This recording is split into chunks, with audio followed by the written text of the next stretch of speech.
সুপ্রিয় শিক্ষার্থীরা, আমরা শিল্প সংস্কৃতির এই প্রশ্নের সেটটা ভালোভাবে দেখে নেব। এই প্রশ্নটা অনেক স্কুলে হুবহু আসতে পারে, আবার নাও আসতে পারে, আবার আংশিক কমন পড়তে পারে।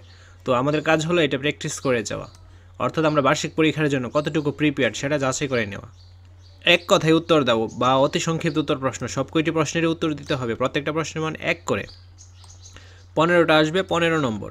তো এখানে দেখো প্রশ্নগুলো কিন্তু ক্লিয়ারলি বোঝা যাচ্ছে। তোমাদের কাজ হলো কয়টা প্রশ্ন তোমরা পারতেছো সেটা যাচাই করে নেওয়া, আর যেগুলো পারবা না সেগুলো অবশ্যই গাইড বা বই থেকে অ্যান্সারগুলো বের করে পরে ফেলবা। সংক্ষিপ্ত উত্তর প্রশ্ন আসবে 4টি, প্রত্যেকটার মান 5 করে 20 নম্বর।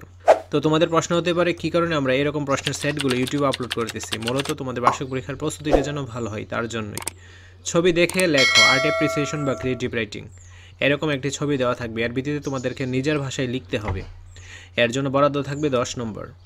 তারপর রচনামূলক উত্তর প্রশ্ন যে কোনো 2টি, প্রত্যেকটা প্রশ্নের মান 10 করে, 2টার জন্য 20 নম্বর। প্রাকৃতিক উপাদান দিয়ে রং তৈরির পদ্ধতি বর্ণনা করো, ভাষা আন্দোলনের পটভূমি বিশ্লেষণ করো, রাজশাহীর সিল্ক কাপড় নিয়ে একটি প্রতিবেদন লিখো, ফকির লালন শাহ কীভাবে তার নিজ দর্শনকে প্রকাশ করেছে। তো কোনো একটা পরীক্ষার আগে তোমরা কী করো, ওই বিষয়ে রিলেটেড প্রশ্নগুলো বা মডেল কোশ্চেনগুলো ওইগুলো ভালোভাবে পড়ে দেন পরীক্ষায় যাও। এইটাও যেহেতু একটা ইম্পর্টেন্ট কোশ্চেন, তো এইটাও ভালোভাবে পড়বা তোমরা। খ বিভাগ ব্যবহারিক অংশ হচ্ছে 35 নম্বর। হাই এভরিওয়ান, এটি আমার পার্সোনাল চ্যানেল, সবাই সাবস্ক্রাইব করে দিও। এখনও ভিডিও আপলোড হয়নি, ভেরি সুন ভিডিও আপলোড করা হবে। চ্যানেলের লিঙ্ক ভিডিও অ্যান্ড কমেন্ট বক্সে দেওয়া থাকবে।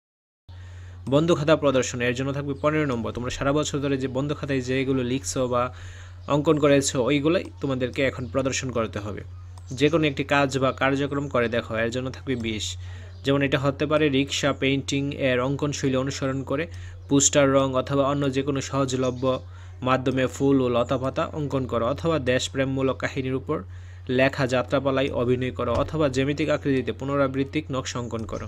তো আশা করছি বুঝতে পেরেছো। আজকে ক্লাসটি এই পর্যন্ত। পরবর্তী ক্লাসটি সবার আগে পাওয়ার জন্য অবশ্যই চ্যানেলটি সাবস্ক্রাইব করে অল নোটিফিকেশন করে রাখো, যেন ভিডিও ছাড়া মাত্রই সবার আগে তোমাদের কাছে পৌঁছে যায়। ধন্যবাদ।